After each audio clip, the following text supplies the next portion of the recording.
పరిశుద్ధ గ్రంథం నుంచి హోషేయ గ్రంథం 5వ అధ్యాయం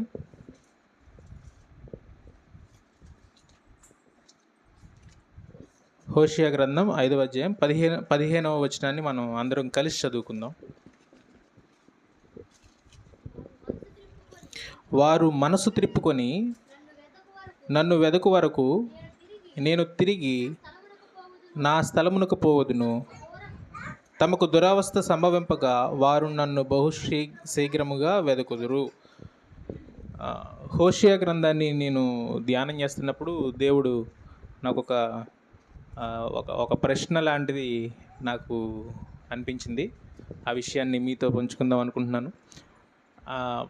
సాధారణంగా మనం బైబిల్ చదువుతున్నప్పుడు 66 పుస్తకాల్లో ఒక పుస్తకం ప్రత్యేకంగా ప్రేమకు సంబంధించిన పుస్తకంగా మనం చూస్తూ ఉంటాం.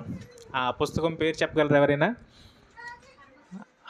66 పుస్తకాలలో ఒక పుస్తకం చదువుతున్నప్పుడు వెంటనే మనకి దేవునికి సంఘానికి ఉన్న ప్రేమ, లేదంటే ఒక ప్రియుడు ప్రియురాలని ప్రేమిస్తున్నప్పుడు కనబడుతున్న ప్రేమ ఎంత అద్భుతమైందో, ఎంత ఉన్నతమైందో మనం ఎక్కడ చూస్తామంటే పరమగీతముల గ్రంథం చదివినప్పుడు దేవుడు ఎంతో సంఘాన్ని ప్రేమిస్తున్నట్టుగా, లేదంటే ఒక ప్రియుడు ఒక ప్రియురాలని ప్రేమిస్తున్నట్టుగా మనం పరమగీతాన్ని అర్థం చేసుకుంటాం. చాలాసార్లు మనం వింటున్న ఆ వాక్య భాగాలు కూడా అవే వింటూ ఉంటాం. మనం చదువుతున్నప్పుడు కూడా మనం అదే రకమైన ఫీలింగ్లో ఉంటాం. అయితే హోషేయ గ్రంథాన్ని చదువుతున్నప్పుడు దేవుడు ఇశ్రాయేలు ప్రజల్ని ఎంతగా ప్రేమిస్తున్నాడు, ఇశ్రాయేల్ జనాంగాన్ని ఎలాంటి స్థితిలో నుంచి విడిపించాలనుకుంటున్నాడు అనే తన ఉన్నతమైన ఆలోచన హోషేయ గ్రంథం చదువుతున్నప్పుడు నాకు అర్థమైంది. హోషేయ గ్రంథం 1వ అధ్యాయంలో హోషేయ అనే ప్రవక్తని దేవుడు ఇశ్రాయేల్ జనాంగం చేస్తున్న పాపం నుంచి విడిపించి వారిని ప్రేమించడానికి ఇష్టపడుతున్నట్టుగా మనం చూస్తాం. ఈ హోషేయ గ్రంథంలో నిన్న మనం చూసుకున్నాం. హోషేయ గ్రంథంలో హోషేయ ఎవరిని ప్రేమించాడు అంటే, హోషేయ ప్రేమించింది గోమెరుని అని మనం అనుకుంటాం చాలాసార్లు. వాస్తవంగా ఆలోచిస్తే హోషేయ ప్రేమించింది గోమెరుని కాదు. గోమెరు కంటే అధికంగా ప్రేమించదగిన వ్యక్తి ఎవరంటే దేవుడు. దేవుణ్ణి హోషేయ ప్రేమించాడు కాబట్టి దేవుని మాటకు విధేయత చూపించి గోమెరుని పెళ్లి చేసుకున్నాడు. దేవుని మాటకు విధేయత చూపించి హోషేయ తన జీవితంలో దేవుని కోసం ఏ పని చేయడానికైనా వెనకాడని వ్యక్తిగా, వెనకాడని ప్రవక్తగా మనం చూస్తాం. పోయినసారి నేను ఇక్కడికి వచ్చినప్పుడు యోనా ప్రవక్త గురించి మనం అధ్యయనం చేసాం, కొన్ని విషయాలు నేర్చుకున్నాం. యోనా ప్రవక్త ఏం చేశాడు అనే విషయాన్ని మనం ఆలోచించినప్పుడు ఏం జరిగిందంటే, యోనా ప్రవక్త దేవునికి అవిధేయత చూపించిన ప్రవక్తగా, ఆయన నినివే పట్టణానికి వెళ్ళి సువార్త ప్రకటించు అని యోనా ప్రవక్తని దేవుడు నియమిస్తే, నినివే పట్టణస్థులు రక్షింపబడడం యోనాకి ఇష్టం లేక, దేవునికి ఇష్టం ఎవరు నినివే పట్టణస్థులు రక్షింపబడడం, కానీ యోనాకి ఇష్టం లేదు. యోనాకి ఇష్టం లేని కారణం చేత దేవునికి అవిధేయత చూపించడానికి ఏమాత్రం వెనకాడుకోకుండా నినివే పట్టణానికి వెళ్ళమంటే తర్షీషు పట్టణానికి పారిపోవడానికి దేవుని సమకూలం నుంచి వెళ్ళిపోయిన ప్రవక్తగా మనం యోనాని చూసాం. అయితే హోషేయ విషయానికి వచ్చేసరికి చాలా వ్యతిరేకమైన మనస్తత్వం హోషేయకి యోనాకి మనం గమనిస్తాం. ఏం జరిగింది అంటే, హోషేయ గురించి నేను ఇలా ఆలోచిస్తున్నప్పుడు 1వ అధ్యాయంలో 2వ వచనంలో ఈ మాట ఉంది. మొదట యెహోవా హోషేయ ద్వారా ఈ మాట సెలవిచ్చును, జనులు యెహోవాను విసర్జించి బహుగా వ్యభిచరించి ఉన్నారు గనుక నీవు పోయి వ్యభిచారం చేయి స్త్రీని పెండ్లాడి వ్యభిచారం వల్ల పుట్టిన పిల్లలను తీసుకొనుము అని ఆయన హోషేయకు ఆజ్ఞ ఇచ్చెను. ఈ హోషేయ ఈ మాట చదివినప్పుడు నాకు చాలా ఆశ్చర్యం కలిగిన విషయం ఏంటంటే, మనం పెళ్లి సంబంధాలకు వెళ్తూ ఉంటాం. ఎవరికైనా ఒక వ్యక్తికి పెళ్లి చేయాలనుకున్నప్పుడు ఒక అమ్మాయికి లేదా ఒక అబ్బాయికి మనం జోడీ చూడడానికి వెళ్ళినప్పుడు ఏం చేస్తామంటే, వెనక 7 తరాలు ఆలోచించమంటారు. వాళ్ళ పరిస్థితి ఎలాంటిది, వాళ్ళ బ్యాక్గ్రౌండ్ ఏంటి, వాళ్ళ ఫైనాన్షియల్ స్టేటస్ ఏంటి. నిన్న ఒక మ్యాచ్ రిజెక్ట్ అయ్యింది, ప్లేస్ గుర్తులేదు. ఎందుకు రిజెక్ట్ అయ్యింది అంటే, అబ్బాయికి సిబిల్ స్కోర్ తక్కువ ఉందని మ్యాచ్ రిజెక్ట్ అయింది. పెళ్లి సంబంధం క్యాన్సిల్ అయింది. విన్నారా? వేటు న్యూస్లో వచ్చింది. అబ్బాయికి సిబిల్ స్కోర్ అంటే ఐడియా ఉందా? సిబిల్ స్కోర్ మన ఫైనాన్షియల్ స్టేటస్ ఎలా ఉంది, మనం ఎలాగో బ్యాంక్ బ్యాలెన్స్ మెయింటైన్ చేస్తాం, ఒకవేళ లోన్లు తీసుకుని కట్టకపోతే ఒక డిఫాల్టర్గా మనం కనపడితే బ్యాంకు ఏం చేస్తుందంటే సిబిల్ స్కోర్ అనేది తగ్గిస్తుంది. ఈ సిబిల్ స్కోర్ తగ్గించినప్పుడు ఏమవుతుందంటే భవిష్యత్తులో మనకు లోన్లు రావు. బ్యాంక్ మనల్ని ఒక మంచి క్యారెక్టర్ కలిగిన వ్యక్తి కింద, ఫైనాన్షియల్ వాల్యూస్ లేని వ్యక్తి కింద ట్రీట్ చేస్తుంది. ఒక మ్యాచ్ ఎలా రిజెక్ట్ అయిందంటే సిబిల్ స్కోర్ తక్కువ ఉంది, నీ ఫైనాన్షియల్ స్టేటస్ ఇప్పుడే బాగాలేదంటే రేపు నా కూతుర్ని నీకు ఇచ్చి పెళ్లి చేస్తే నువ్వు ఖచ్చితంగా నా కూతురుని చూసుకుంటావని నాకు గ్యారంటీ లేదని క్యాన్సిల్ చేసుకున్నాడు మామగారు, కూతురు తండ్రి. అంటే ఒక వ్యక్తిని పెళ్లి చేసుకోవడానికి మనం ఎన్ని కోణాల్లో ఆలోచిస్తామంటే ఆ వ్యక్తి ఫైనాన్షియల్ స్టేటస్ ఏంటి, ఆ వ్యక్తి ఇంతకు ముందు ఎలాంటోడు, అతని ఫ్రెండ్స్ ఎలాంటోళ్ళు, అతనికి ఉన్న అలవాట్లు ఏంటి అని చాలా విషయాల గురించి మనం ఆలోచించి ఒక అమ్మాయిని పెళ్లి చేసుకోవాలంటే ఒక అబ్బాయి ఇన్ని ఆలోచిస్తాడు, ఒక అబ్బాయిని పెళ్లి చేసుకోవాలంటే అమ్మాయి తల్లిదండ్రులు ఇవన్నీ ఆలోచిస్తారు. అయితే హోషియా పెళ్లి చేసుకోవడానికి సిద్ధంగా ఉన్న ఒక ప్రవక్తగా కనిపించాడు. అంటే బహుశా హోషియా వయసు ఎంత ఉండొచ్చు, ప్రస్తుతం మన కాలమాన పరిస్థితి ప్రకారం మనం ఒక 30 years లోపు, 25 to 30, ప్రస్తుతం 25 నుంచి 30 సంవత్సరాల వయసులోపు ఉన్న వాళ్ళు మనం పెళ్ళిళ్ళు చేసుకుంటాం. ప్రస్తుతం నేను ఇలాగే ఆలోచించా, ఒకవేళ హోషియా 25 సంవత్సరాల వయసున్న ఒక ప్రవక్త అయితే, యవనస్తుడు అయి ఉంటే, దేవుడు హోషియాకి ఈ మాట చెప్పినాడు అంటే నువ్వు పెళ్లి చేసుకో అని చెప్తున్నాడంటే హోషియా చాలా యవ్వనస్తుడైన ప్రవక్త అనేది నాకు అర్థమైంది. అంటే నా వయసు అనుకుందాం, లేదా నాకంటే ఒక 2-3 ఏళ్ళు చిన్నగా ఉన్న ఒక ప్రవక్త దగ్గరికి దేవుడు వచ్చి, నువ్వు ఒక వ్యక్తిని చూపిస్తున్నాను నీకు, మనం ప్రార్థన చేస్తాం కదా, ప్రభువా నీ చిత్తం అయితేనే నేను అమ్మాయిని పెళ్లి చేసుకుంటా, నీ చిత్తం కాకపోతే నేను అసలు అమ్మాయిని పెళ్లి చేసుకొని ప్రభువా అని ప్రార్థన చేస్తాం పెళ్ళప్పుడు, అవునా కదా? దేవుని చిత్తంలో పెళ్ళిళ్ళు జరగాలని మనం ప్రార్థన చేస్తూ ఉంటాం. అబ్బాయి కోసం ప్రభువా నీ చిత్తం అయితేనే నాతో మాట్లాడు, నీ చిత్తం అయితే నేను ఖచ్చితంగా చేసుకుంటా అని ప్రార్థన చేస్తున్నాడు. బహుశా హోషియా కూడా దేవుని చిత్తంలో ఉన్న అమ్మాయి కోసం ప్రార్థన చేస్తుంటాడు. ప్రార్థన చేసినప్పుడు దేవుడు ఆయనకు ఒక వ్యక్తిని చూపించి పెళ్లి చేసుకో అన్నాడు.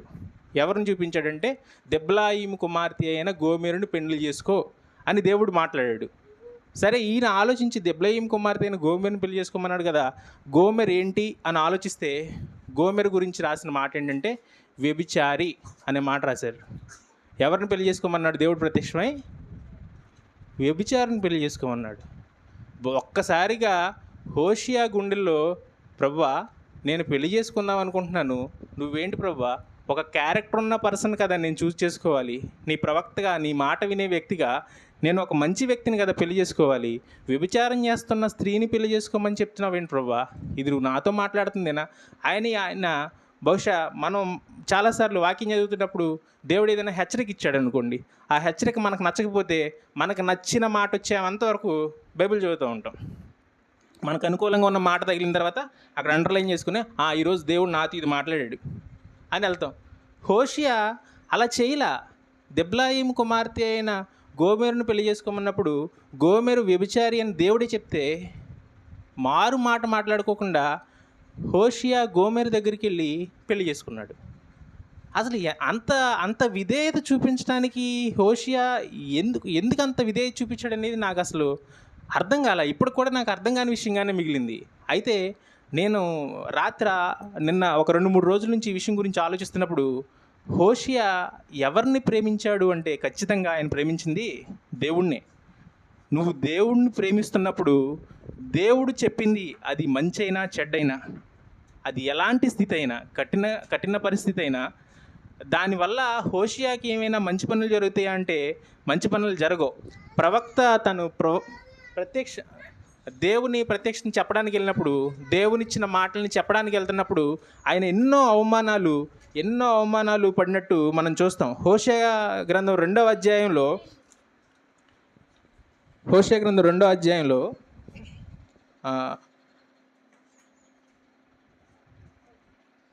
4వ వచనం, దాని పిల్లలు జార సంతతి అయి ఉన్నారు, వారి తల్లి వేశ్యాత్వం చేసి ఉన్నది, వారిని కన్నది అవమానకరమైన వ్యాపారం చేయనిది గనుక వారి యందు నేను జాలిపడను అనే మాట చూస్తాం. ఈ విషయం 2వ అధ్యాయం 4వ వచనం జరగడానికంటే ముందు 1వ అధ్యాయంలో హోషియాకి 3 పిల్లలు పుడతారు. 2 కుమారులు 1 కుమార్తె పిల్లలు పుడతారు. ఎవరికి పుట్టారంటే వ్యభిచారి అయిన స్త్రీని పెళ్లి చేసుకున్న హోషియాకి 3 పిల్లలు పుట్టారు. ఈ 3 పిల్లలు పుట్టిన తర్వాత వెళ్ళి దేవుడు ఏం చెప్పాడంటే, నువ్వు ఇప్పుడు ఇశ్రాయేలు జనాంగానికి వెళ్ళి మీ తల్లి వేశ్యా సంతానం కందే అనే మాటని చెప్పమని చెప్పాడు.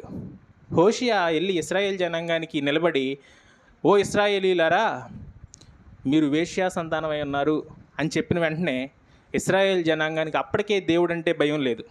అప్పటికే దేవుణ్ణి విసర్జించేసి తిరుగుతున్న సందర్భాల్లో ఉన్నాం. ఎప్పుడు జరిగింది అంటే, ఈ హోషేయ గ్రంథం 1వ అధ్యాయం 1వ వచనంలో చూస్తే, ఇది మనం ఉజ్జియా, యోతాము, ఆహాజు, హిజ్కియా అనే యోధారాజుల దినముల్లోనూ, యెహోయాషు కుమారుడైన యెరోబాము అనే ఇశ్రాయేల్ రాజు దినముల్లోనూ హోషేయకు ప్రత్యక్షమైన వాక్కు. ఈ విషయాన్ని మనం తర్వాత ఆలోచిద్దాం, ఇది ఎప్పుడు జరిగిందనేది. అయితే అలాంటి పరిస్థితులు, అప్పటికే ఇశ్రాయేల్ పరిస్థితి ఏంటంటే, మనం దినవృత్తాంతాల గ్రంథాన్ని చదివితే 26, 27, 28 అధ్యాయాల్లో ఈ ఉజ్జియా, యోతాము, ఆహాజు, హిజ్కియా అనే రాజుల గురించి మనం చూస్తాం. అప్పటికే వాళ్ళు ఏం చేశారంటే దేవుడి నుంచి పూర్తిగా తొలగిపోయారు. చిన్నగా మనం ఇక్కడ ఈ విషయాన్ని మాట్లాడుకుంటే ఒక అవగాహన వస్తుంది. ఈ ఉజ్జియా, యోతాము, ఆహాజు, హిజ్కియా అనే రాజుల పరిస్థితికి వచ్చేటప్పుడు, సొలొమోను దగ్గర నుంచి రాజ్యం డివైడ్ అయిపోయిన తర్వాత యెహోయాషు కుమారుడైన యెరోబాము అనే ఒక రాజు దగ్గర ఇశ్రాయేల్ రాజ్యం ఉంది. ఇశ్రాయేల్ని పరిపాలించడానికి యెహోయాషు కుమారుడైన యెరోబాము పరిపాలన చేస్తున్నాడు. ఈ యెహోయాషు కుమారుడైన యెరోబాము కంటే ముందు ఈ యెహోయాషు కుమారుడైన యెరోబాము ఎవరిని అనుసరిస్తున్నాడంటే, నాబాతు కుమారుడైన యెరోబామును అనుసరిస్తాడు. నాబాతు కుమారుడైన, మనం ఒకసారి ఆ మాట చూద్దాం. 2వ రాజులు 14వ అధ్యాయం 23వ వచనం. రాజుల 2వ గ్రంథం 14వ అధ్యాయం 23వ వచనం. ఇతడు 24వ వచనం, 14:24.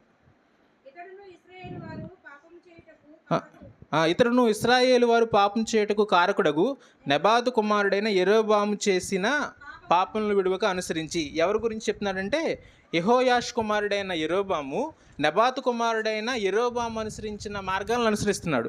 ఈ నెబాతు కుమారుడు ఎవరు అనే విషయాన్ని చూస్తే, మనం దినవృత్తాంతాలు 26, 27, 28 అధ్యాయాలకు ముందు మనం చదివినప్పుడు, ఇశ్రాయేలు వారు, యోధావారు విడిపోవడానికి కారణమైన రాజు నెబాతు కుమారుడు. నెబాతు కుమారుడు ఏం చేశాడు అంటే, భయంకరమైన పాపం చేశాడు. ఏం పాపం చేశాడంటే, దానులో ఒకటి, బేర్షెబాలో ఒకటి 2 విగ్రహాలను చేసి, ఇశ్రాయేలు ప్రజలు ఒకవేళ ఇక్కడి నుంచి వెళ్ళిపోతారేమో, వాళ్ళ దేవుణ్ణి పూజిస్తారేమో అని దేవుణ్ణి పూజించకుండా వెళ్ళడానికి పోత పోసిన 2 విగ్రహాలను నిలబెట్టి, దేవుని దగ్గరికి వెళ్ళకోకుండా విగ్రహాలను పూజించండి, ఇదే మిమ్మల్ని రక్షించింది, ఇదే మిమ్మల్ని కాపాడింది అని ఇశ్రాయేలు జనాంగాన్ని ఆ దేవుని వైపు తిరక్కోకుండా సజీవుడైన దేవుణ్ణి వదిలేసి విగ్రహాల వైపు మరలు కొల్పిన వ్యక్తి ఎవరంటే, నెబాతు కుమారుడైన యెరోబాము. అంటే దేవుణ్ణి పూర్తిగా విడిచిపెట్టేసేసి దేవుని నుంచి అక్రమమైన మార్గంలోకి, దేవునికి వ్యతిరేకమైన కార్యంలోనికి నడిపించిన వ్యక్తి ఎవరంటే నెబాతు కుమారుడైన యెరోబాము. ఈ నెబాతు కుమారుడైన యెరోబాము నడిచిన మార్గంలో నడుస్తుంది ఎవరంటే, యెహోయాషా కుమారుడైన యెరోబాము. ఈ యెహోయాషా కుమారుడైన యెరోబాము పరిపాలన చేస్తున్న టైంలో హోషేయకి దేవుడు ప్రత్యక్షమయ్యాడు. మీకు అర్థమవుతుంది కదా నేను చెప్తుంది? యెహోయాషా కుమారుడైన యెరోబాముకి దేవుడు ఎప్పుడు ప్రత్యక్షమయ్యాడు, హోషేయకి దేవుడు ఎప్పుడు ప్రత్యక్షమయ్యాడంటే, యెహోయాషు కుమారుడైన యెరోబాము పరిపాలన చేస్తున్న దినంలో. యెహోయాషా కుమారుడైన యెరోబాము పరిపాలన చేస్తున్న టైంకి ఇశ్రాయేలీల పరిస్థితి ఏంటంటే, దేవుణ్ణి పూర్తిగా విడిచిపెట్టేశారు. అసలు దేవుడితో వాళ్ళకి సంబంధం లేకుండా ఒక విగ్రహాన్ని పూజించుకుంటూ, దానిలో ఉన్న విగ్రహానికి, బేర్షెబాలో ఉన్న విగ్రహానికి మధ్య వీళ్ళు ప్రయాణం చేస్తూ, ఒక విగ్రహ సంబంధమైన ఆలోచనలో ఉన్నప్పుడు వాళ్ళ మనసు ఎలా అయిపోయిందంటే వ్యభిచార సంబంధమైన మనసుగా మారిపోయిందని హోషేయ గ్రంథంలో మనం చూస్తాం. ఇలాంటి పరిస్థితిలో ఉన్న జనాంగం దగ్గరికి వెళ్ళి చెప్పాలి అంటే, ఆ ఇశ్రాయేల్ జనాంగం అప్పటికే దేవుని పూర్తిగా విడిచిపెట్టేసినందువల్ల హోషేయ ప్రవక్తని అసలు లక్ష్యం చేయట్లేదు కాబట్టి ఇప్పుడు 2వ అధ్యాయంలో వీళ్ళ దగ్గరికి వెళ్ళి దేవుడు ఏం చెప్పమంటున్నాడంటే, హోషేయ గ్రంథం 2వ అధ్యాయం, ఇలాంటి ప్రజల దగ్గరికి వెళ్ళి, దాని పిల్లలు జారసంతతి ఉన్నారు, వారి తల్లి వేశ్యాత్వం చేసి ఉన్నది, వారిని కన్నది అవమానకరమైన వ్యాపారం చేయనిది కనుక వారి యందు నేను జాలిపడను అనే మాటని చెప్పమని హోషేయకి సెలవిచ్చాడు. అప్పుడు హోషేయ ఈ విషయాన్ని చెప్తానికి వెళ్ళినప్పుడు, దేవుని యందు భయభక్తులు లేని ఇశ్రాయేల్ జనాంగం హోషేయని ఇలా ప్రశ్నించుంటారు. హోషేయ, ఒక్కసారి ఆలోచించు, వ్యభిచారం చేసిన పిల్లలు నువ్వు కన్నావా, మేము కంటున్నావా అని అడిగినప్పుడు హోషేయ ఒక్కసారిగా గుండెల్లో గుణపొంగిచ్చినంత పని ఫీల్ అయి ఉంటాడు. ఎందుకనంటే హోషేయ చేసుకున్నది ఎవరిని? వ్యభిచారం చేసుకున్నాడు. ఇప్పుడు వీళ్ళు తిరిగి ఏమీ ఆలోచించుకోకుండా వెంటనే ఈ మాట అనుంటారు బహుశా, నువ్వు చేసుకున్నావు కదా ఈ వ్యభిచారిని, జార సంతతి అని మమ్మల్ని అంటావేంటి, నువ్వు మాకు ప్రకటించడానికి వచ్చేవేంటి, వెళ్ళి నీ పని నువ్వు చూసుకో అని ఉంటారు. హోషియా చాలా భయపడి బాధపడి తిరిగి ఇంటికి వెళ్ళిపోయి ఉంటాడు. ఇంటికి వెళ్ళిపోయి ఏడ్చుంటాడు, గోల చేస్తుంటాడు, ప్రభువా ఒక వ్యభిచారం చేసే స్త్రీని పెళ్లి చేసుకోమన్నావు, నేను ప్రకటించడానికి వెళ్తే ఇలాంటి పరిస్థితుల్లో ఉన్న ప్రజలు ఉన్నారు, ఇలాంటి వారు నన్ను ఏం చేశారంటే అసహించుకుని గేలి చేసి ఎగతాళి చేసి నన్ను పంపించేశారు కదంటే, హోషియాకి దేవుని ప్రేమ అనుక్షణం వెల్లడి చేస్తా ఇశ్రాయేలు జనాంగం ఇంత భయంకరమైన స్థితిలో ఉన్నారు కదా, నువ్వు ఒక జార స్త్రీని చేసుకున్న తర్వాత నీకు 3 పిల్లలను పుడితేనే నువ్వు ఈ మాటను తట్టుకోలేకపోయావు. నేను ఎందుకు ఇశ్రాయేల్ జనాంగాన్ని ఎంత ప్రేమిస్తున్నానో నీకు తెలుసా, నేను ఎందుకు ఇశ్రాయేల్ జనాంగాన్ని ఎంత నీకు ప్రేమిస్తున్నానో తెలుసా అని హోషియాతో దేవుడు పర్సనల్గా మాట్లాడినప్పుడు, వ్యక్తిగతంగా మాట్లాడినప్పుడు ఒకే ఒక కారణం, ఎందుకు వీళ్ళని ఇంత అమితంగా దేవుడు ప్రేమిస్తున్నాడు, ఎందుకు ఇశ్రాయేల్ జనాంగం అంటే ఆయనకు అంత ఇష్టం. ఇశ్రాయేల్ జనాంగం పాపం చేసినప్పటికీ చాలామంది ప్రవక్తలను పంపించి చాలామంది ప్రవక్తల ద్వారా దేవుడు మాట్లాడాలి అని ఎందుకు అనుకుంటున్నాడంటే ఒకే ఒకటి, నేను ప్రమాణం చేశా, ఎవరికంటే అబ్రహాము, ఇస్సాకు, యాకోబులతో నేను ప్రమాణం చేశా, దావీదుతో నేను ప్రమాణం చేశా, నిత్యం నీ సింహాసనం మీద ఒకడు ఉంటాడని. ఈ విషయాన్ని నేను గుర్తు చేసుకుంటున్నా. మన ద్వితీయోపదేశకాండం 7వ అధ్యాయంలో ఒక మాట చూస్తాం. వీళ్ళేదో గొప్పోళ్ళని కాదు, వీళ్ళేదో మంచోళ్ళని కాదు, కానీ దేవుడు ఎందుకు ఇశ్రాయేల్ జనాంగాన్ని గుర్తు చేసుకుంటున్నాడు, ఎందుకు ఇశ్రాయేల్ జనాంగాన్ని ప్రేమిస్తున్నాడంటే ఒక మాట మనం చూస్తాం. 8వ వచనం, ద్వితీయోపదేశకాండం 7వ అధ్యాయం. అయితే యెహోవా మిమ్మల్ని ప్రేమించువాడు గనుకను తాను మీ తండ్రులకు చేసిన ప్రమాణమును నెరవేర్చువాడు గనుకను యెహోవా బాహుబలం చేత మిమ్మల్ని రప్పించి దాసుల గృహమైన ఐగుప్తు రాజు ఫరో చేతిలో మిమ్మల్ని విడిపించును. చాలమ్మా. ఆ తర్వాత 9వ వచనం లాస్ట్లో ఉంటుంది, తన్ను ప్రేమించి తన ఆజ్ఞలను అనుసరించి నడుచుకున్న వారికి తన నిబంధన స్థిరపరచువాడును, 1000 తరముల వరకు కృప చూపువాడును, నమ్మతగిన దేవుడును అని నువ్వు తెలుసుకోవాలి. 9వ వచనం లాస్ట్ భాగంలో నువ్వు తెలుసుకోవాలి. ఎందుకు చేస్తున్నాడంటే ప్రమాణం చేశాడు దేవుడు, తన ప్రమాణం మీద తను నిలబడే దేవుడు. దేవుడు ఒక వ్యక్తికి మాట ఇస్తే దాని మీద నిలబడే వ్యక్తి. ఈరోజు మనం ఉన్నాం, చాలాసార్లు చాలామందికి ప్రమాణాలు చేస్తాం, చాలామంది చాలా ప్రమాణాలు చేస్తాం, నీకు అది చేస్తా, నీకు ఇచ్చేస్తా, నీకోసం ఏదైనా చేస్తా అని చాలా ప్రమాణాలు చేస్తున్నాం. నేను 2024లో మా ఆవిడకు ప్రమాణం చేశా. మా ఆవిడ గుర్తుందో లేదు కానీ నాకు గుర్తుంది. 2025 జనవరి కల్లా నీకు ఒక గిఫ్ట్ ఇస్తానన్నా, ఖచ్చితంగా ఇవ్వలేదు. ఎందుకంటే నేను నా ప్రమాణం మీద నేను నిలబడలేకపోయాను. మానవులుగా చాలాసార్లు మనం ఇచ్చిన ప్రమాణాలని మనం ఇవ్వలేము, చేయలేము, నెరవేర్చలేము. కానీ దేవుడు అలాంటి దేవుడు కాదు. మనం కలిగి ఉన్న దేవుడు ఎలాంటి దేవుడు అంటే, ఒక్కసారి దేవుడు మనకి ప్రామిస్ చేస్తే నిన్న మనం మాట్లాడుకున్నాం కదా, ఫిబ్రవరి నెలలో నిన్న 8వ తారీఖు ప్రపోజల్ డే, రేపు 11వ తారీఖు వస్తే ప్రామిస్ డే అని ఒక డే సెలబ్రేట్ చేసుకుంటారు. ఈరోజు వేరే చాక్లెట్ డే. ఓకే సరే, ఆ డేస్ పక్కన పెట్టేస్తే వీళ్ళు ఏం చేస్తారంటే ప్రేమకు సాదృశ్యంగా ఈ ఫిబ్రవరి నెల 11వ తారీఖున ప్రామిస్ డే అని ఒక ప్రామిస్ డేని సెలబ్రేట్ చేసుకుంటారు. ఈ లోక సంబంధమైన ప్రేమికులు ఏం చేస్తారంటే ప్రామిస్ డే సెలబ్రేట్ చేసుకుంటారు 11వ తారీఖున. వాళ్ళు ఏం ప్రామిస్ చేస్తారో మనకు తెలియదు, మనకు అనవసరమైన విషయం. కానీ దేవుడు కూడా ఒక ప్రామిస్ చేశాడు, ఒక రోజున ప్రామిస్ చేశాడు. అబ్రహాంతో ప్రామిస్ చేశాడు, ఇస్సాకుతో, యాకోబుతో ప్రామిస్ చేశాడు, దావీదుతో కూడా ప్రామిస్ చేశాడు. నేను ఖచ్చితంగా నిన్ను ఇలా చేస్తాను, నీ సంతానాన్ని ఇసుక రేణువుల వలె విస్తరింపజేస్తానని అబ్రహాంకు చేశాడు వాగ్దానం. దావీదుతో చేశాడు, నీ సింహాసనం మీద నిత్యం ఒకడు ఉండకుండా మానిపోడు, నేను నిన్ను బట్టి జ్ఞాపకం చేసుకుంటా. ఇక్కడ ఇదే విషయాన్ని చెప్తున్నాడు. 1000 తరముల వరకు ఎందుకు కృప చూపుతున్నావు ప్రభు అంటే, నేను ప్రామిస్ చేశా, నేను నా వాగ్దానం మీద, నేను చేసిన ప్రామిస్ మీద నేను నిలబడే దేవుడినై ఉన్నా. మీకులాగా నేను జారిపోయే వ్యక్తిని కాదు, మీకులాగా మాటిచ్చి వెనక్కి తప్పేవాడిని కాదు అనే విషయాన్ని మనం ఇక్కడ దేవుడి నుంచి మనం నేర్చుకోవచ్చు, తెలుసుకోవచ్చు. దేవుడికి మనం ఒకవేళ ప్రపోజల్ పెడితే, ప్రభువా నా పాపాలని నేను నీ సన్నిధిలో ఒప్పుకుంటా, నన్ను నువ్వు ప్రేమించగలవా అంటే, ఆయన ఒకవేళ నిన్ను ప్రేమిస్తా అని ప్రామిస్ చేస్తే మనం చచ్చిపోయిన తర్వాత కూడా నిత్యత్వంలో ప్రేమించే దేవుడు, నిత్యం ప్రేమించే దేవుడు, ఇలాంటి గొప్ప దేవుడిని మనం కలిగి ఉన్నాం. అలాంటి గొప్ప దేవుడిని కలిగి ఉన్నప్పుడు మనం ఎలా జీవించాలి అనేది ప్రభు బలలో చేయడానికి ముందు మనం ఒక 2 క్యారెక్టర్స్ చూద్దాం. ఈ 2 క్యారెక్టర్స్లో మనం ఇందాక మొదట్లో చదువుకున్నట్టు హోషేయ గ్రంథం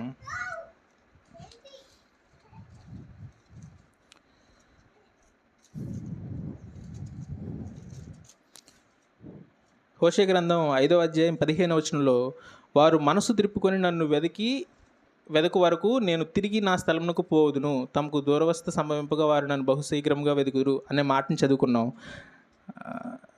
దానికంటే ముందు 4వ అధ్యాయం 7వ వచనం చూద్దాం. తమకు కలిమి కొలిగిని కలది, వారు నా ఎడల అధిక పాపం చేసిరి గనుక వారి ఘనతను నీచ స్థితికి మార్చుదును అనే మాట ఇక్కడ రాయబడింది. దీన్ని గురించి మనం ధ్యానించడానికి ముందు 2వ దినవృత్తాంతాల గ్రంథం 26వ అధ్యాయం చూద్దాం. దినవృత్తాంతాల 2వ గ్రంథం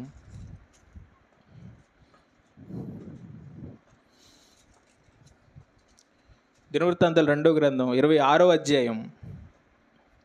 ఈ 26వ అధ్యాయం మొత్తం మనం ధ్యానం చేసుకుంటూ వెళ్తే మనకు సమయం సరిపోదు, కానీ ఇక్కడున్న ఒక రాజు గురించి మనం కొన్ని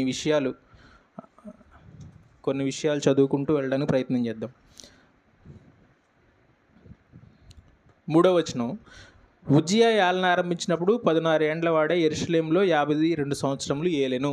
ఈ ఉజ్జియా ఎక్కడున్నాడంటే మనం హోషేయ గ్రంథం 1వ అధ్యాయం 1వ వచనంలో ఫస్ట్ చదివిన రాజు పేరు ఏంటి? ఉజ్జియా.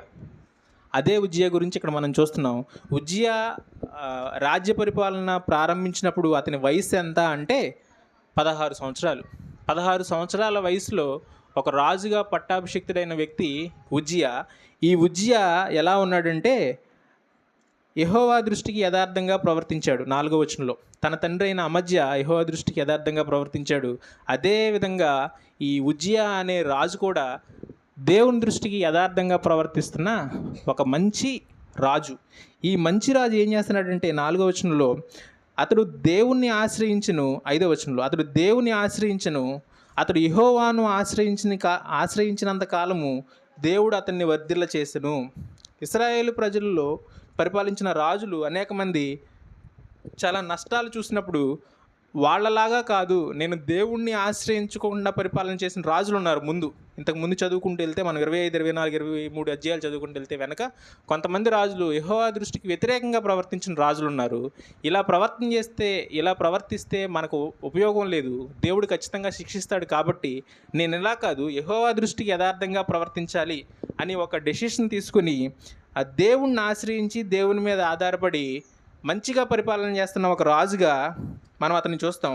అలా చేస్తున్నందుకు గాను అతనికి ఏం జరిగిందంటే 7వ వచనంలో 26వ అధ్యాయం 7వ వచనంలో ఫిలిస్తీయులతోనూ గోర్బాయుల్లో నివసించిన అరబీలతోనూ మెహనీయులతోనూ అతడు యుద్ధం చేయగా దేవుడు అతనికి సహాయం చేసెను.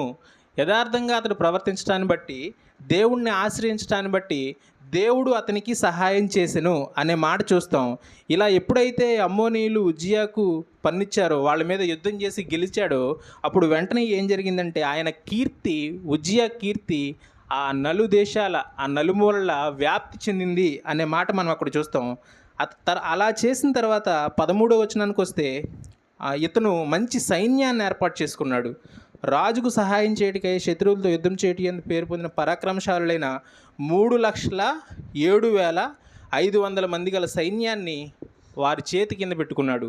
ఒక గొప్ప సైన్యాన్ని ఏర్పాటు చేసుకున్న రాజుగా ఉజ్జియా దేవుని ప్రమేయంతో దేవుడు అతనికి సహాయం చేయని బట్టి ఏమైందంటే అతని రాజ్యం స్థిరంగా మారుతుంది. ఇశ్రాయేల్ రాజ్యం స్థిరమవుతుంది.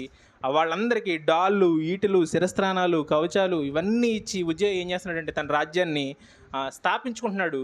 ఇప్పుడు ఉజ్జియా అనే పేరు చెప్పగానే అందరికీ ఆ రాజు దగ్గర చాలా సైన్యం ఉంది, ఆ రాజుగారికి చాలామంది సైనికులు ఉన్నారు, పరాక్రమం కలిగిన సైనికులు ఉన్నారు, వీళ్ళందరికీ రాజుగారు గొప్ప గొప్ప కార్యాలు చేశాడంట. ప్రతి ఒక్కరికి డాళ్ళు ఇచ్చాడంట, ప్రతి ఒక్కరికి ఈటలు ఇచ్చాడంట, శిరస్త్రాణాలు ఇచ్చాడంట, అక్కడున్న ప్రతి ఒక్కరికి యుద్ధ కవచాలు ఉన్నాయంట అని పేరు ప్రఖ్యాతులు వస్తున్నాయి. ఎవరికి వస్తున్నాయి? దేవుడిగా, ఉజ్జియాగా? ఉజ్జియా కీర్తి వ్యాప్తి చెందుతూ ఉంది. 16వ వచనానికి వచ్చాడు ఉజ్జియా 16వ వచనానికి వచ్చేసరికి, అయితే అతడు స్థిరపడిన తర్వాత అతడు మనస్సున గర్వించి చెడిపోయాను. నేను చదువుదాం అనుకున్న మాట ఇది, మీకు ఇంట్రడక్షన్ కోసం ఇదంతా చెప్పాను. 16వ వచనానికి వచ్చేసరికి, ఎప్పుడైతే స్థిరపడ్డాడో, తన కీర్తి దేశమంతటా వ్యాపించిందో, మనస్సున గర్వించి చెడిపోయాడు. ఒక వ్యక్తికి ఎప్పుడు పతనం ప్రారంభం అవుద్ది అంటే, మనసులో గర్వం ప్రారంభమైన వెంటనే పతనం ప్రారంభం అవుద్ది. దానికి ఉదాహరణే ఉజ్జియా తన పితరులు ప్రవర్తించిన విధంగా ప్రవర్తించలా. దేవుడు అతనికి సహాయం చేశాడనే విషయాన్ని గుర్తించాడు. దేవుడు అతనికి సహాయం చేసినంత కాలం అతను ఎలా వర్ధిల్లాడో అతని కీర్తి అంతటి గురించి మనం చదువుకుంటూ వచ్చాం. అయితే 16వ వచనంలో స్థిరపడిపోయాడు. ఒక స్టేజ్ వచ్చేసింది. నాకున్న బలగం, ఆయనకున్న సైన్యం, ఇవన్నీ చూసుకుంటున్నప్పుడు మనసులో ఒక రకమైన గర్వం వచ్చేసింది. ఇంత సైన్యం ఉంది కదా నాకు, ఇలాంటి సైన్యాన్ని నేను మెయింటైన్ చేస్తున్నాను కదా, నాకు తిరిగే లేదు, నేను ఎవరినైనా దేన్నైనా జయించేయగలగననే ఒక మంచి గర్వపు మనసు వచ్చేసింది. ఎప్పుడైతే గర్వపు మనసు వచ్చిందో ఇతని ప్రవర్తన మారిపోయింది. అంతకు ముందు వరకు, అప్పటి వరకు ఎప్పుడైతే ఈ గర్వం లేకోకుండా తను ప్రవర్తించాడు, అప్పటి వరకు అతని పరిస్థితి ఏంటంటే, ఆయన పని ఆయన చేసేవాడు, దేవుడు ఆయనకి ఇచ్చిన ఆజ్ఞలు కట్టడలను అనుసరిస్తూ నడిచే వెళ్ళేవాడు. ఈ 16వ వచనం తర్వాత తనకు సంబంధం లేని పని, లేవీయులు చేయాల్సిన పని, దేవుని మందిరంలో యాజకులు ధూపం వేయాల్సిన ధూపార్తిని పట్టుకుని ధూపం వేయడానికి వెళ్తే, అక్కడున్న పెద్దలు యాజకులు, ఉజ్జియా నువ్వు రాజు, అది నీ పని కాదు, నువ్వు చేయాల్సిన పని కాదు, దేవుని మందిరంలోకి వెళ్ళి ధూపం వేయడం నీ పని కాదు అని చెప్తే, యాజకుల మీద రౌద్రుడై కోపగించుకొని, చదువుదాం అన్నమాట. 19వ వచనం, ఉజ్జియా ధూపం వేటుకు ధూపార్తిని చేత పట్టుకొని రౌద్రుడై యాజకుల మీద కోపం చూపెను. యెహోవా మందిరంలో ధూపపీఠం తర్వాత లాస్ట్లో అతని నొసట కుష్ఠరోగము పుట్టెను. ఎప్పుడైతే నువ్వు చేయకూడదు, ఇది నీ పని కాదు, దేవుడు నీకు ఇచ్చిన ఆజ్ఞ కాదు అని యాజకులు ఉజ్జియాకి గుర్తు చేస్తున్నారో, వాళ్ళ మీద కోపం వచ్చింది. రౌద్రుడై, ఒక రాజు రౌద్రుడయ్యాడు అంటే పరిస్థితి ఎలా ఉంటుంది? ఒక రాజు రౌద్రుడయ్యాడంటే పరిస్థితి ఎలా ఉంటుంది? మన ఆఫీసర్ మన మీద కోపం చూపిస్తే ఎలా ఉంటుంది? మనం ఒక ఆఫీస్లో పనిచేస్తున్నాం అనుకోండి, మన ఆఫీస్లో మన బాస్ లేదా ఒక అధికారి మన మీద రౌద్రుడై, మనం చేసే పనులు ఆయనకు నచ్చగా రౌద్రుడైతే ఏం చేస్తాడు? ఏ పనిష్మెంట్ అయినా ఇచ్చేయగలడు. ఎందుకంటే ఆయన చేతి కింద మనం పనిచేస్తున్నాం కాబట్టి. రాజు కాబట్టి ఈయన ఏం చేశాడంటే, ఆ రాచరికంతో, నేను రాజుననే గర్వంతో రౌద్రం చూపించాడు. అక్కడున్న యాజకులు అయితే బహుశా ఏం చేయలేకపోయేవాళ్ళు, మహా అయితే మళ్ళా యెహోవాను విసర్జించడానికి కారణమయ్యేవాళ్ళు. అయితే దేవుడు ఏం చేశాడంటే, యాజకులుని అలా పక్కన హోల్డ్లో పెట్టి నొసట కుష్ఠరోగం పుట్టించింది ఎవరంటే దేవుడు పుట్టించాడు. యెహోవా మొత్తాడు అనే మాట మనం చూస్తాం. యెహోవా తనను మొత్తినని ఉజ్జియా ఎరిగాడు. బయటకు వెళ్ళటకు త్వరపడిన. చాలమ్మ. ఎవరు మొత్తారంటే యాజకులు కాదు మొత్తింది, లేవీలు కాదు మొత్తింది, దేవుడు మొత్తాడు. నీకు ఒకవేళ స్థిరపడిన తర్వాత నీకేదో కొంత ఆధిక్యత వచ్చిందని, నీకేదో కొంత పేరు ప్రఖ్యాతి వచ్చిందని, ఒకవేళ మనసులో గర్వం వచ్చి నువ్వు స్థిరపడ్డానని ఒక అహంకారమైన భావంతో ప్రవర్తించడానికి ప్రయత్నిస్తే మనుషుల్ని నేమీ చేయలేకపోవచ్చు. కానీ ఒకవేళ దేవుడు మొత్తితే మరలా తిరిగి చచ్చిపోయేంత వరకు ఆ అధ్యాయం చివరిలో దేవుని మందిరంలో కాలు పెట్టడానికి కూడా అవకాశం లేకుండా కూర్చున్నాడు. ఆయనకి ఏం చేశారంటే, ఒక మూలన ఒక ఇల్లు తీసుకుని ఆ ఇంట్లో కూర్చోబెట్టి నువ్వు ఇక్కడ ఉండి చచ్చిపోయే వరకు అని చెప్పారు. ఎందుకని? కుష్ఠరోగం వచ్చిన వ్యక్తిని, అదే వేరే అయితే ఎవరిని తీసుకెళ్ళి స్థితి ఎలా మారిపోయిందంటే, ఎప్పుడైతే నొసట కుష్ఠరోగం పుట్టిందో దేవుడు మొత్తాడో, దేవుని మొత్తిన తర్వాత ఒకవేళ ఒక వ్యక్తిని దేవుడు మొత్తితే తిరిగి మరలా అతను దేవుణ్ణి చేరుకోవడం చాలా కష్టతరమైన పని అనే విషయాన్ని మనం ఉజ్జియా నుంచి మనం నేర్చుకోవచ్చు. ఉజ్జియా రాజే, ఉజ్జియా శిరస్త్రాణాలు చేయించిన వ్యక్తే. ఉజ్జియా గురించి దేశమంతా కీర్తి ప్రఖ్యాతులు పొందాడు. ఉజ్జియా గురించి దేశమంతా మాట్లాడుకున్నారు. అరే పలానా రాజంట శిరస్త్రాణాలు చేయించాడంట, పలానా రాజంట సైన్యం ఉందంట, అతనికి మించిన రాజులు ఇక్కడ ఎక్కడా లేరంట అనే కీర్తి వచ్చింది. మామూలు విషయం కాదు.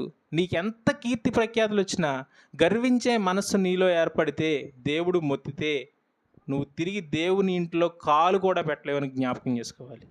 బహుశా ఈరోజు చాలామంది పాస్టర్స్ లేదంటే చాలామంది ధనం ఉన్న వాళ్ళు అనుకుంటున్నారు, నాకు బోల్డ్ అంత ధనం ఉంది కదా, నాకు దేవుడితో పని, నాకు దేవుడు అక్కర్లా అని అనుకుంటున్నాడేమో.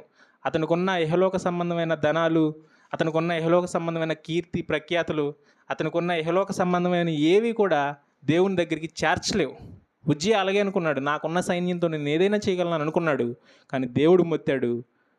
అతను అనుకున్నదా ఇంత కూడా ఇసుమంత కూడా నెరవేరలేదు. కారణం ఏంటంటే దేవుడు మొత్తితే కాలు పెట్టడానికి అవకాశం లేదనే విషయాన్ని మనం ఉజ్జియా జీవితం నుంచి నేర్చుకోవచ్చు. అలాగే ఉజ్జియా ఇలా ప్రవర్తించిన తర్వాత ఆహాజు వచ్చాడు. 27వ వచనంలో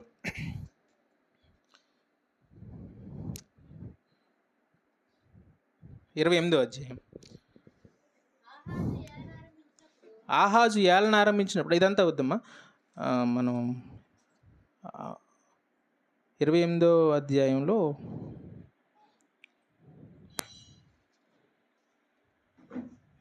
ఆహాజు గురించి ఒక 2 మాటలు చెప్తా. సరే, మొదటి 2 వచనాలు చదువుతాం. ఆహాజు ఏలన ఆరంభించినప్పుడు 20 సంవత్సరములు వాడే యెరూషలేములో 16 సంవత్సరములు ఏలును. అతడు తన పితరుడైన దావీదు వలె యెహోవా దృష్టికి యథార్థముగా ప్రవర్తింపలేదు. ఉజ్జియా గురించి మనం చదివిన మాట ఏంటంటే యెహోవా దృష్టికి యథార్థంగా ప్రవర్తించును 26:4లో. 28:1 వచనంసరికి యెహోవా దృష్టికి యథార్థంగా ప్రవర్తింపలేదు. యథార్థంగా ప్రవర్తించి నాశనం అయిపోయిన రాజు ఎవరంటే ఉజ్జియా. యథార్థంగా ప్రవర్తించుకోకుండా తన జీవితాన్ని ఎంత దారుణంగా తయారు చేసుకున్నాడో ఆహాజ్ అనే రాజు గురించి మనం చూస్తాం. ఈ ఆహాజ్ అనే రాజు యెహోవా దృష్టికి యథార్థంగా ప్రవర్తించకపోగా ఫిలిస్తీన్ల మీద ఆధారపడి హలో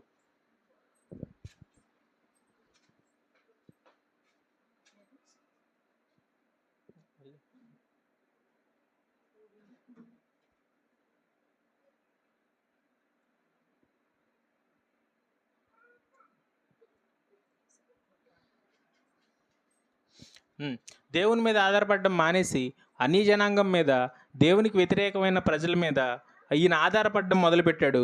ఇలా ఆధారపడడం వల్ల జరిగిన నష్టం ఏంటంటే 6వ వచనం చూస్తే రెమల్యా కుమారుడైన పెకహు యోధావారిలో పరాక్రమశాలులైన 120,000 మందిని ఒక్కనాడే హతము చేసెను. ఈయన ఎవరంటే ఇశ్రాయేల్ రాజు. ఇప్పుడు దేవునికి వ్యతిరేకంగా ఎప్పుడైతే ప్రవర్తించడం మొదలుపెట్టాడో దేవుడు ఒక రాజును పంపించాడు, ఇశ్రాయేల్ రాజు. ఈ రాజు వచ్చి ఏం చేశాడంటే ఒకే రోజున 120,000 మందిని ఒక్కనాడే హతం చేసెను. 120,000 మంది ఒక్కనాడే హతం అవ్వడం. ఈ విషయం మళ్ళీ నాకు ఒక చిన్న ఆలోచన వచ్చింది ఈ విషయంలో. ఈ మాట చదివినప్పుడు 120,000 మంది ఒక్కనాడే హతం చేశాడు. ఎవరిని బట్టి? ఆహాజును బట్టి. ఆహాజు ప్రవర్తన బట్టి దేవుడు ఏం చేశాడు అంటే 120,000 మందిని ఒక్కనాడే హతం చేశాడు. అదేంటి ప్రభువా, నాకు అర్థం కాలేదు. యోనా గ్రంథంలో 120,000 మంది ఉన్న పట్టణం పాడైపోవడం నీకు ఇష్టమా? యోనాని ప్రశ్నించాడు. చూద్దాం యోనా గ్రంథం ఒకసారి ఆ మాట.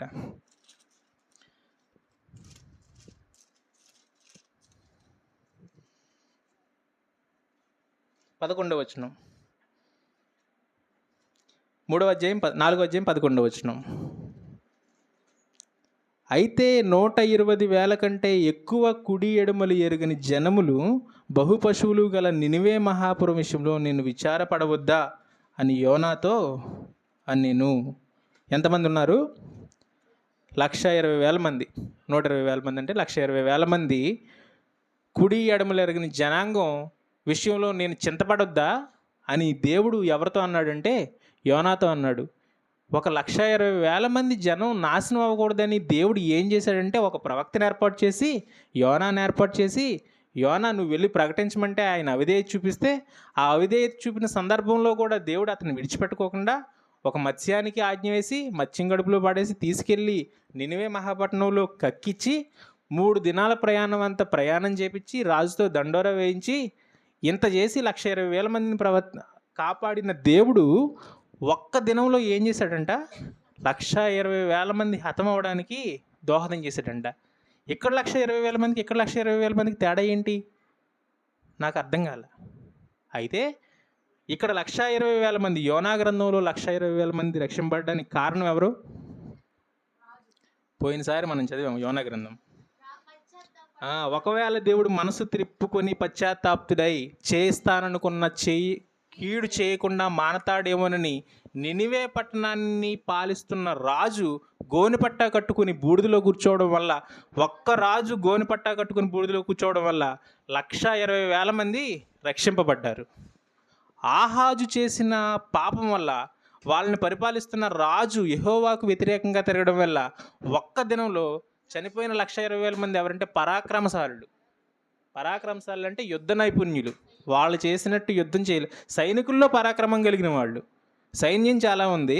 వీళ్ళు ఎవరంటే పరాక్రమం, మంచి విజయశాలులు. వాళ్ళు యుద్ధానికి వెళ్తే సాధించి తీసుకురాగలరు దేన్నైనా.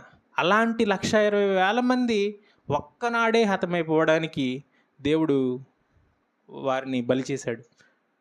నీ అవిధేయత నీదొక్కడిదే కాదు, నీ కుటుంబానికి కూడా కారణం అవుద్ది. ఒక రాజు అవిధేయత 1,20,000 మంది నాశనం అవడానికి కారణం అయితే, నువ్వు సరిగా లేకపోతే నీ కుటుంబం నిన్ను బట్టి సరిగా ఉండదు. నువ్వు సరిగా లేకపోతే నిన్ను బట్టి నీ కుటుంబం, నీ కుటుంబ సభ్యులు వీళ్ళంతా సరిగా ఉండరు. నువ్వు ఒక్కడివే నశింపబడడం కాదు, నీతో పాటుగా చాలామంది నాశనానికి కారణం అవుతారు. దానికి కారకుడు నువ్వు అవుతావు, దానికి కారకుడు నేను అవుతాం. జ్ఞాపకం చేసుకుందాం.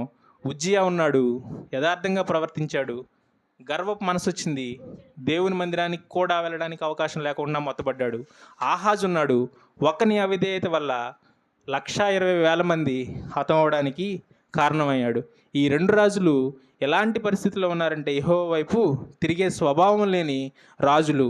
ఈ విషయాన్ని మనం చదివాం 7వ వచనంలో. తమకు కలిమ కొలిగిన కలది, వారు నా ఎడల అధిక పాపం చేసిరి. అధిక పాపం చేసిన ఇద్దరు వ్యక్తులు, ఉజ్జియాని చూసాం, తర్వాత ఆహాజుని చూసాం. ఆఖరిగా మనం ఇంకొక రాజుని చూసుకుందాం. ఈ రాజుని చూసుకుని మనం ముగిద్దాం. దినవృత్తాంతాలు 2వ గ్రంథం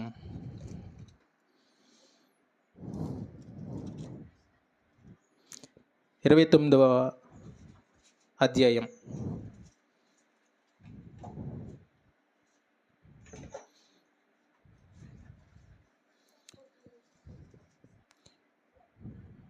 ఒకటి 2 వచనాలు. హిజ్కియా ఏలన ఆరంభించినప్పుడు 25 ఏండ్ల వాడై 29 సంవత్సరములు యెరూషలేములో ఏలెను.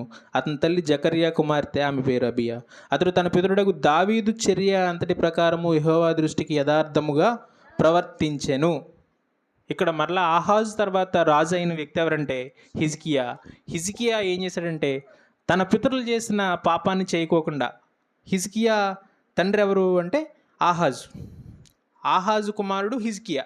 హిజ్కియా తన తండ్రి చేసిన దోషాన్ని అంతటినీ చూశాడు. 1,20,000 మంది ఒక్కదినమే కూలిపోవడం విన్నాడు. తను చేసిన పాపం వల్ల ఇంత నష్టం జరగడం గమనించిన హిజ్కియా ఒకసారిగా భయపడి, తన దృష్టికి, దేవుని దృష్టికి యథార్థంగా ప్రవర్తించాలనే ఒక డెసిషన్ తీసుకుని 5వ వచనంలో, మీ పితరుల దేవుడైన యెహోవా మందిరంను ప్రతిష్ఠించి పరిశుద్ధ స్థలంలో నుండి నిషిద్ధ వస్తువులన్నింటినీ బయటికి కొనిపోవుడి. వెంటనే ఈయన చేసిన పని ఏంటంటే, ఏది దేవునికి నిషిద్ధమైన వస్తువు కనబడతా ఉందో దాన్ని తీసుకెళ్ళి బయటపడేయమని ఆజ్ఞాపించాడు. యథార్థంగా ప్రవర్తించడానికి పూనుకున్న వ్యక్తి 10వ వచనంలో అంటాడు, ఇప్పుడు మన మీదనున్న ఇశ్రాయేలీల దేవుడైన యెహోవా మహోగ్రత చల్లారినట్లు ఆయనతో మనము నిబంధన చేయవలనని నా మనస్సులో అభిలాష పుట్టెను. నా మనస్సులో అభిలాష పుట్టెను. ఏమని? దేవుని కోపం చల్లారాలని ఆయనతో నేను నిబంధన చేసుకుందాం అనుకుంటున్నా. హోషేయ గ్రంథం మొత్తం మనం స్టడీ చేయడానికి మనకి సమయం సరిపోదు. దాంట్లో ఇదే మాట ఉంటుంది. వారు మనస్సు ఎలాంటిదంటే వ్యభిచార మనసు అంటాడు. ఈయన మనస్సు అభిలాష పుట్టింది. ఏమనంటే దేవునితో నిబంధన చేసుకోవాలనే అభిలాష పుట్టిన రాజు ఎవరంటే హిజ్కియా. హిజ్కియా మనసులో అభిలాష పుట్టిన వెంటనే ఆ కనబడిన ఈ వస్తువులన్నింటినీ 16వ వచనంలో, తమకు కనబడిన నిషిద్ధ వస్తువులన్నింటినీ యెహోవా మందిరపు ఆవరణలో తీసుకుని రాగా లేవీలు వాటిని ఎత్తి కిద్రోను వాగులో పారవేసిరి. ఏవైతే దేవునికి వ్యతిరేకంగా నిషిద్ధమైన వస్తువులు కనబడుతున్నాయి అవన్నీ తీసుకెళ్ళి ఒక వాగులో పడేశారు. అక్కడ నుంచి మందిరం ప్రతిష్ఠింపబడడం, మందిరం పరిశుద్ధపరచబడడం ప్రారంభమైంది. వెంటనే 20వ వచనంలో, అప్పుడు రాజైన హిజ్కియా పెందరకాళ్ళు లేచి పట్టణపు అధికారులను సమకూర్చుకుని యెహోవా మందిరమునకు పోయెను. 20వ వచనంలో రాజైన హిజ్కియా పెందరకాళ్ళు లేచి పట్టణపు అధికారులను సమకూర్చుకుని యెహోవా మందిరమునకు పోయెను. ఈ మాట కూడా నాకు ఆలోచన కలిగించిన మాటే. హిజ్కియా ఎవరు అని చదువుకున్నామంటే 2వ వచనంలో రాజు అని చదువుకున్నాం. హిజ్కియా ఏం చేస్తున్నాడంటే 20వ వచనంలో, రాజైన హిజ్కియా పెందలకాళ్ళు లేచి పట్టణపు అధికారులను సమకూర్చుకొని యెహోవా మందిరానికి పోయాడు. మన ఊర్లో ఒక ప్రోగ్రాం జరుగుతుంది. రాజుగారిని ఇన్వైట్ చేసాం. రాజుగారు పెందలగాళ్ళు వేసి జనాన్ని పోగేసుకొస్తాడా? జనం అంతా రెడీ అయ్యి రాజుగారిని కోసం వెయిట్ చేస్తారా? రాజుగారి కోసం జనం అంతా వెయిట్ చేస్తారు. ఒక ఆఫీసర్ కోసం మనం వెయిట్ చేస్తుంటే కావలసిన వనరులన్నీ సమకూర్చిపెట్టేది ఎవరంటే అక్కడున్న కింద స్థాయి సిబ్బంది, అక్కడున్న ప్రజలు, అక్కడున్న వర్కర్సు.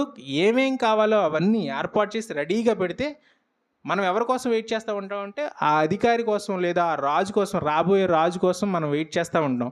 కానీ హిజ్కియా విషయానికి వచ్చేసరికి అలా లేడు. దేవుని విషయంలో ఈయనకున్న మనస్సులో అభిలాష పుట్టింది కదా. అభిలాష ఎలాంటి అభిలాష ఇక్కడ చెప్తున్నాడు 20వ వచనంలో. రాజైన హిజ్కియా పెందలకాళ్ళు లేచాడు. ఆయన లేచి పట్టణపు అధికారులందరినీ సమకూర్చుకున్నాడంట. రాజు వెళ్ళి నువ్వురా అని అందరినీ పిలిచి దేవుని మందిరానికి వెళ్ళాడంట. ఈరోజు మనం ఏం చేస్తాం? అఫీషియల్గా అంతా వచ్చిన తర్వాత ఫోన్ చేసి, అన్న వచ్చాడా స్పీకరు? ఆ స్పీకర్ వచ్చిన తర్వాత వస్తాం మనం.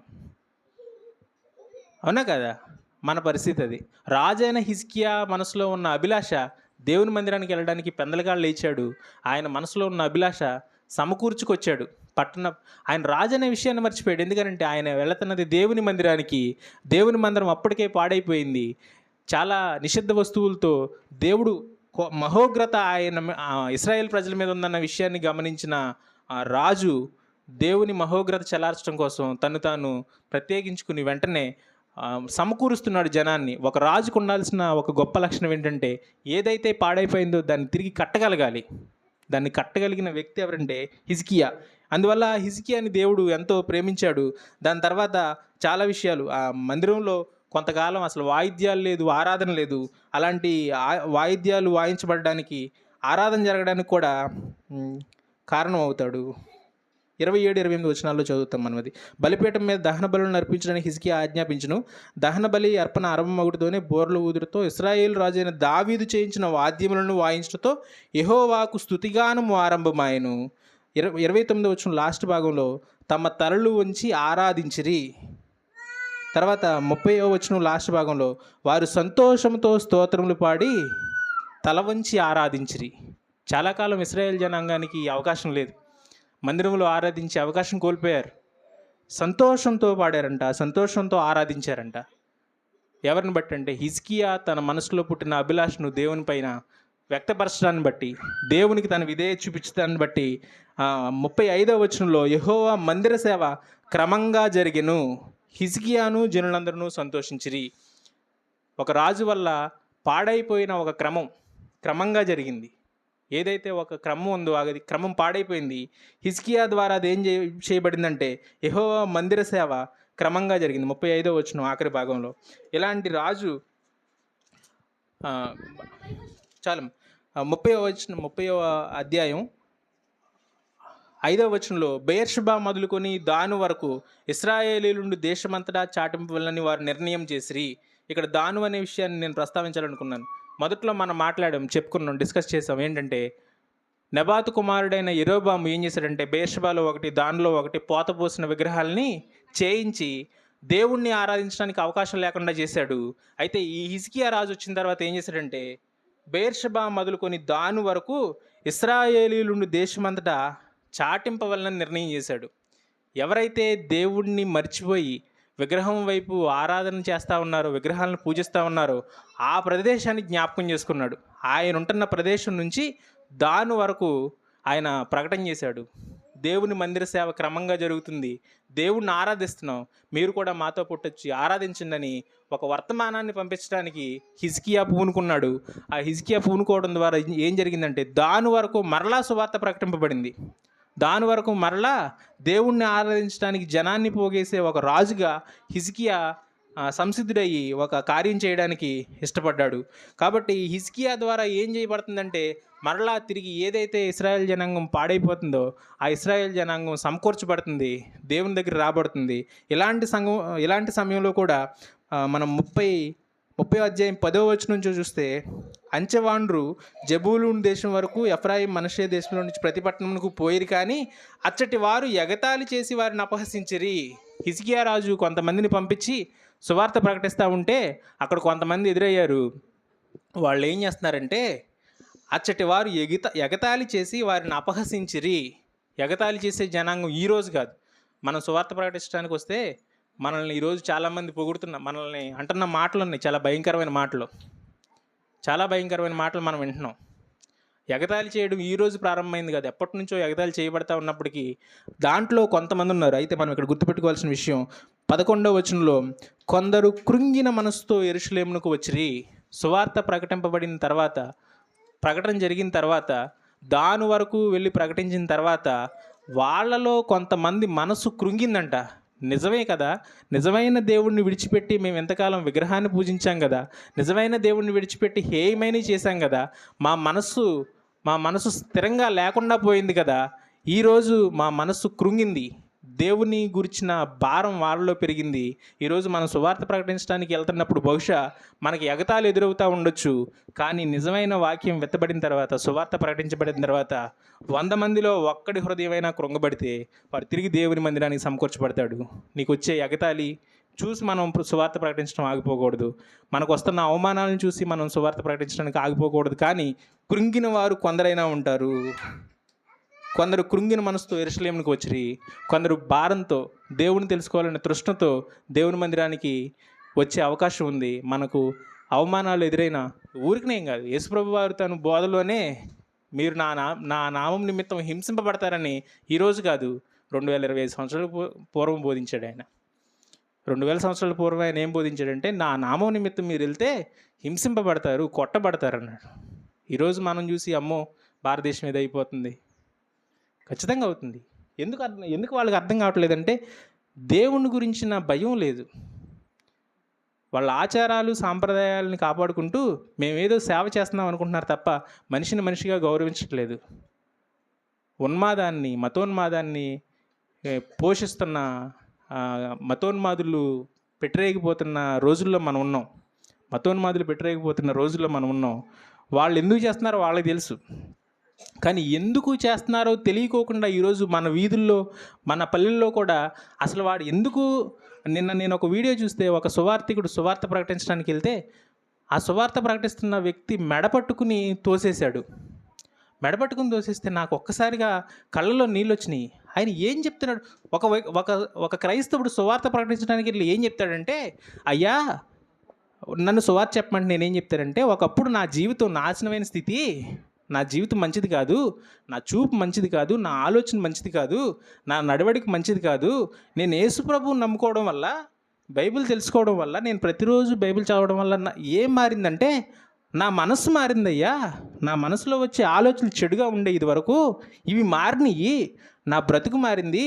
నా తోటి స్నేహితులు డ్రింకింగ్కి అలవాటు పడ్డారు, నా తోటి స్నేహితులు సిగరెట్లు తాగుతున్నారు, నా తోటి స్నేహితులు అమ్మాయిలతో అసభ్యకరంగా మాట్లాడుతున్నారు, గేలి చేసేవాళ్ళు నా స్నేహితులు ఉన్నారయ్యా.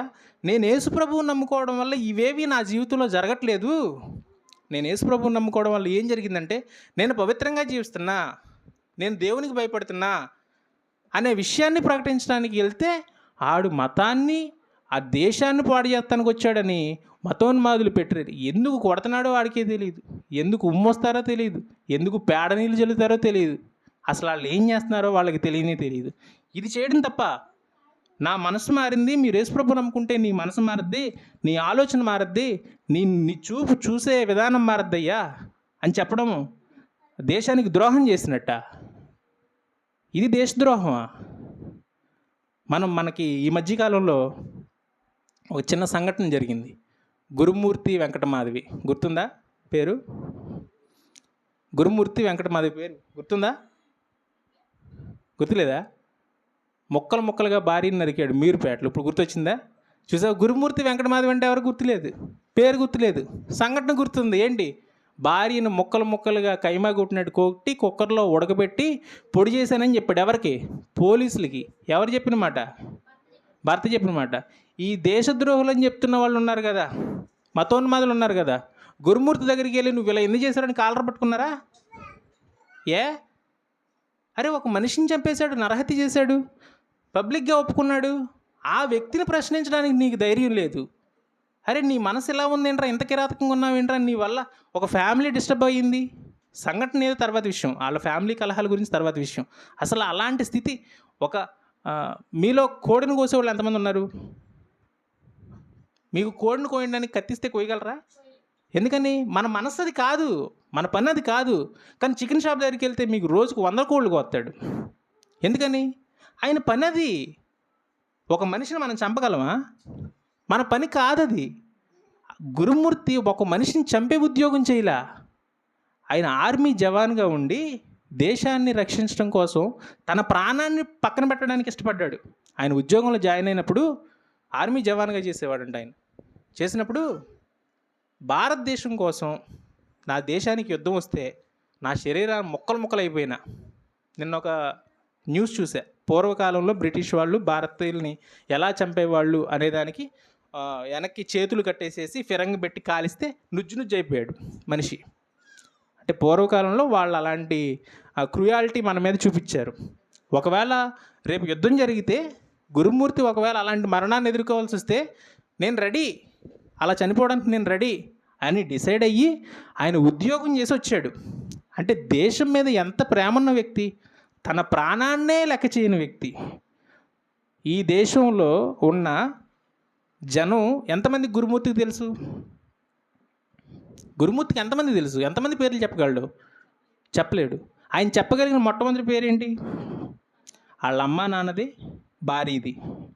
ఎవరో తెలియని దేశ ప్రజల కోసమే తన ప్రాణాన్ని అర్పించుకోవడానికి ఇష్టపడిన గురుమూర్తి సొంత భార్యని ముక్కలు ముక్కలుగా చేసే మనసు ఎక్కడి నుంచి వచ్చింది? దీన్ని ప్రశ్నించేవాడు లేడు. ప్రశ్నించడం సంగతి పక్కనెట్టి ఆలోచించేవాడు లేడు. ఒక క్రైస్తవుడు వెళ్ళి సువార్త చెప్తుంటే మనసు మార్చుకోరా. ఈ క్రుయాలిటీ పోద్ది. నువ్వు దేవుడు నమ్ముకో. ఒకవేళ భార్య తప్పు చేసిందా, వెంకటమాధవి తప్పు చేసిందా, క్షమించే మనసు నీకు ఇస్తాడు. నువ్వు తప్పు చేసి ఉంటావు కదా, క్షమించే మనసు ఇస్తాడు. నువ్వు బైబిల్ నమ్ముకోవడం ద్వారా ఏం జరుగుతుందంటే నీ మనసు మారుతుంది అనే విషయాన్ని ప్రకటిస్తున్న క్రైస్తవుడు దేశద్రోహి అయ్యాడు. ముక్కలు ముక్కలుగా నరుగుతున్న వ్యక్తి మరి వాళ్ళ దృష్టిలో ఏమవుతున్నాడో నాకు అర్థం కావట్లేదు. ఒక ఆయన నిన్న మధ్య పెట్టాడు, ఓచకోత కొయ్యండి క్రైస్తవులు అంటున్నాడు. ఇదా నీ సంస్కృతి? ఇదా నీకు నేర్పుతున్న నీ ధర్మం? మనిషిని ఓచకోత కోయడం నువ్వు అదా నేర్చుకున్నది? నువ్వు కోడిని కొట్టే చికెన్ షాప్లో ఉన్నావా? మనుషుల మధ్య తిరుగుతున్నావా? అన్ని నోటంట వచ్చే మాటేనా అది? దేవుడు ముత్తుతాడు, జాగ్రత్త. రాజరికం చేసిన ఉజ్జియాకే దిక్కు లేదు. చాలా బలగం ఉందనుకున్నాడు. యెహోవా ఆశ్రయించినగా అంతకాలం అతడు చాలా వర్ధిల్లాడు. ఎప్పుడైతే దేవునికి వ్యతిరేకంగా కార్యం చేయడం మొదలుపెట్టాడో వెంటనే నొసట కుష్ఠరోగం పుట్టి మూలన కూర్చున్నాడు. నువ్వెంత? దేశద్రోహం చేయడానికి కాదు, ఓచకోత కోయడానికి కాదు. అందుకే మనం ఆఖరిగా హోషేయ గ్రంథం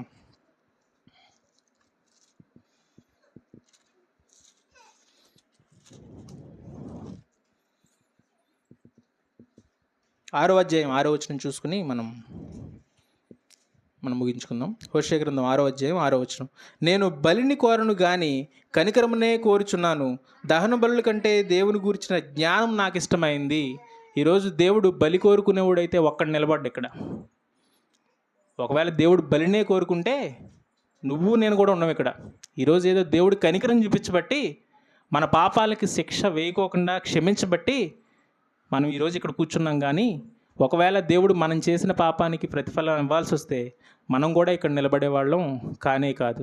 ఇశ్రాయేలీయుల యెడల ఆయనకున్న ప్రేమ ఆయన ఎంతో స్పష్టంగా చెప్తూ చాలామంది ప్రవక్తల వారు చెప్తూ చివరికి 14వ అధ్యాయంలో అంటాడు, 4వ వచనంలో, వారు విశ్వాసఘాతకులు కాకుండా నేను వారిని గుణపరచుదును, వారి మీద నా కోపము చల్లారును, మనస్ఫూర్తిగా వారిని స్నేహితును అన్న మాట అన్నాడు.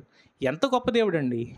వాళ్ళు చేసిన అవిధేయత, వాళ్ళు చేసిన పాపం, వాళ్ళు చేసిన ద్రోహం ఇవన్నీ నేను మనసులో పెట్టుకోను.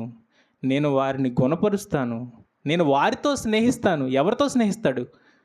దేవుడిని విడిచిపెట్టి అక్రమ సంబంధం పెట్టుకున్న భార్యలాగా విగ్రహాల చుట్టూ తిరుగుతూ భయంకరమైన పాపం చేస్తూ వ్యభిచారం చేసి భయంకరమైన మనస్సు కలిగిన ఇశ్రాయేల్ జనాంగానికి దేవుడు ఏమంటున్నాడంటే నేను వారితో స్నేహితును. సొంత భార్యను సహించలేకపోయాడు గురుమూర్తి. భయంకరమైన జనాంగాన్ని ప్రేమిస్తున్నాడు దేవుడు దేశద్రోహం చేయమని చెప్పడు, దేవుడు నాశనం చేయమని చెప్పడు.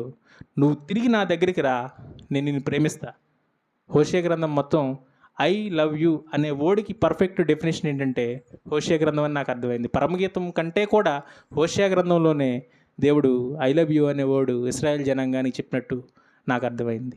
ఇన్స్ట్రక్షన్స్తో స్టార్ట్ చేశాడు, చివరికి తిరిగి అన్కండిషనల్ లవ్. ఐతో స్టార్ట్ చేసి యూతో ఎండ్ చేస్తే ఇన్స్ట్రక్షన్స్తో స్టార్ట్ చేశాడు. హోషియా నువ్వేం చేయాలి అనే సూచనతో మొదలుపెట్టి అన్కండిషనల్ లవ్ నేను ఇశ్రాయేల్ ప్రజల మీద చూపిస్తున్నా, నువ్వు నీ భార్య మీద చూపించలేవా? ఇశ్రాయేల్ జనాంగాన్ని నేనెంత ప్రేమిస్తున్నప్పుడు నీ భార్య మీద నువ్వు చూపించలేవా అని దేవుడు హోషియా ప్రవక్తకి ఎంతో వివరంగా చెప్పినప్పుడు హోషియా ఆ ప్రేమను దేవుడు వివరించినప్పుడు అతని కళ్ళల్లో నీళ్లు తిరిగి గోమేరుని పెళ్లి చేసుకోవడానికి వెనకాడు ఉండడం. 25 సంవత్సరాలు అయ్యి ఉండొచ్చు, 26 సంవత్సరాలు అయ్యి ఉండొచ్చు. హోషియా వయసు ఎంత అయినా కానీ దేవుడు ఇశ్రాయేల్ ప్రజల ఎడల చూపిస్తున్న ప్రేమ హోషియాకి అర్థమయ్యేటట్టు చెప్పినప్పుడు ఇశ్రాయేల్ జనాంగాన్ని మించినది అంతకంటే దారుణమైంది ఏమీ కాదు నీ భార్య, నేనే వాళ్ళని ప్రేమిస్తున్నా, నువ్వు నీ భార్యను ప్రేమించలేవా అని ఒక ఇన్స్ట్రక్షన్ దేవుడు ఆయనకి చూపించినప్పుడు హోషియా దేవుని దగ్గర సరెండర్ అయిపోయాడు. ఈరోజు మనం కూడా అంతే. మన స్థితిని బట్టి మనం మంచోళ్ళవేం కాదు, ఇశ్రాయేలీల కంటే గొప్పవాళ్ళవేం కాదు. అన్కండిషనల్ లవ్ దేవుడు నీ పట్ల నా పట్ల చూపిస్తున్నాడంటే మనం గొప్పవాళ్ళమని కాదు, మన పితరులకు చేసిన ప్రమాణాన్ని దేవుడు జ్ఞాపకం చేసుకుంటున్నాడు. నువ్వు రక్షింపబడినప్పుడు దేవుడు నీకు ఏదో వాగ్దానం చేసి ఉంటాడు. బహుశా దాన్ని బట్టి ఇంకా కూర్చున్నాం, దేవుని బలలో మనం చేయి వేస్తున్నాం. మన స్థితి బాగుండి మనం చేయేస్తలా, మన స్థితి మనం బాగుండి చేయట్లా. చాలామంది నిద్రించున్నారు దాన్ని పరీక్షించుకోకుండా చేసుకోవడం వల్ల. ఒకే ఒక కారణం, దేవుని దగ్గరికి తిరిగి వస్తే మనం 5వ అధ్యాయం 15వ వచనం ఒకసారి చదువుకుని మనం ముగించుకుందాం. వారు మనస్సు త్రిప్పుకొని నన్ను వెదకు వరకు నేను తిరిగి నా స్థలమునకు పోవుదును. వారు మనస్సు తిప్పుకుని తిరుగుతారేమో అని దేవుడు చూస్తున్నాడు. మనం మనస్సు తిప్పుకుని దేవుడి దగ్గరికి వచ్చేంతవరకు దేవుడు తన ప్రేమను చూపిస్తున్నాడు. నీకు సమయం లేదు, నిన్ను ఉంచుతున్నాడంటే కేవలం ఆయన కృప, ఆయన కనికరం. బలిని కోరుకోవట్లా. ఒకవేళ మన మనసు మారకపోతే, దేవునికి ఇష్టమైన మనసుగా ఈరోజైనా మనం మారకపోతే దేవుడి నుంచి వచ్చే శిక్ష మనం తప్పించుకోలేము. ఆహాజ్ తప్పించుకోలేకపోయాడు, ఉజ్జియా తప్పించుకోలేకపోయాడు. హిజ్కియా దేవుని దృష్టిలో గొప్ప రాజుగా ఎదగబడ్డాడు, దేవుని మందిరాన్ని తిరిగి కట్టే స్థితిలోనికి వచ్చాడు. ఈరోజు హిజ్కియా వలె మన మనసులో కూడా ఒక అభిలాష పుడితే, ప్రభువా నిషిద్ధమైంది నా జీవితంలో ఉంది, ఇంకా నేను తీసేసుకుంటా, నాకు సహాయం చేయి. నీ బలంలో ప్రతివారం పాలు పొందుతున్న అనిషిద్ధమైంది పెట్టుకుంటూనే ఈరోజు అనిషిద్ధమైంది నా జీవితంలో తీసేసుకుంటా, నేను నా మనసు మార్చుకుని నీ వైపు తిరుగుతాను ప్రభువా, నన్ను క్షమించు అని ఒక చిన్న మాట అంటే